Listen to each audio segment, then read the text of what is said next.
Mark Consuelos woke up to the sound of his wife, Kelly Ripa, laughing in her sleep. It was a cheerful sound, the kind that made people think she'd just dreamed up a dance routine or remembered something funny from a show taping. Normally, that laughter was his favorite morning soundtrack. But today, he blinked at the ceiling and sighed. Today, he whispered, "I'm taking a day off." It wasn't that he didn't love his wife, far from it. He adored her. They were one of those rare Hollywood couples who actually made it, 2 decades and 3 kids later. But lately, their schedules had melted together like 2 brands of ice cream in the same bowl, sweet, chaotic, and impossible to tell apart. If she was on live with Kelly and Mark, he was there. If she had a Pilates class, he tagged along. If she posted on Instagram, he somehow ended up in the frame. Maybe, he said to himself, I just need a Mark day. Quietly, he slipped out of bed, careful not to wake Kelly. He tiptoed to the closet, avoiding the one floorboard that creaked like a haunted mansion. He pulled on jeans, a baseball cap, and sunglasses, his incognito mode. He scribbled a note on the kitchen counter. Gone rogue. Don't worry. Love you. Mark. Then he was out the door. 8 a.m. freedom and coffee. Mark walked into a small cafe 3 blocks away, one that definitely did not serve oat milk lavender foam lattes or name drinks after zodiac signs. It was just coffee. Strong, dark, honest coffee. The kind you drink from a chipped mug while pretending you're not mildly famous. Hey, aren't you? The barista began. Nope, Mark said quickly, sliding on his sunglasses. Just a guy who looks like that guy. He sat by the window, sipping his coffee and watching New York City roll awake. For the first time in a long while, no one asked him about morning show segments or viral clips. No producers, no publicists, no makeup touch-ups. Just the sound of traffic and a pigeon giving him side-eye from the windowsill. Mark smiled. Freedom tasted like espresso. 10 a.m. The park adventure. He decided to wander through Central Park. Normally, when he and Kelly went, it turned into a mini fan parade, selfies, smiles, "We love you too" chants. But today, wearing his baseball cap low, he blended in. He sat on a bench and watched a group of old men play chess. He admired the quiet intensity of their focus, the way one man, probably named Frank, muttered, "Queen takes knight," as if it were an act of destiny. "You play?" one of them asked Mark. "A little," Mark admitted. He lost in 6 moves. "Stick to acting," Frank said with a grin. Mark laughed harder than he had in weeks. 11:30 a.m. The subway ride. For reasons he couldn't explain, Mark decided to take the subway. He hadn't done that in years. Not because he thought himself above it, but because his life had become a chauffeured blur of black SUVs and studio entrances. He bought a MetroCard, swiped incorrectly twice, and stepped onto the downtown train. It smelled like every scent imaginable: pretzels, perfume, metal, and mystery. A busker played the violin beautifully. A little girl danced. Mark leaned against the pole, smiling at the rhythm of the city.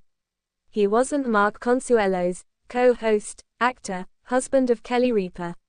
He was just a man riding the subway, unbothered, untethered, alive. 1 p.m. lunch with strangers. At a tiny Italian place in the West Village, he found a table by the window.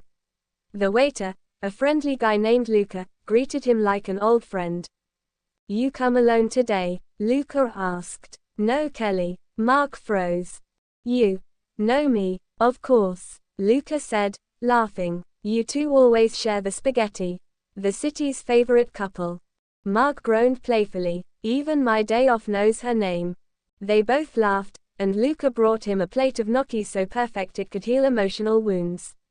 As he ate, Mark overheard conversations: a first date, a group of college students arguing about film theory, a woman on the phone declaring, "If he texts me again, I'm blocking him spiritually." He felt grounded, normal, a background character in the city's great story. 3 p.m. A surprise detour. As he walked out of the restaurant, a poster caught his eye. Beginner salsa class, drop-ins welcome.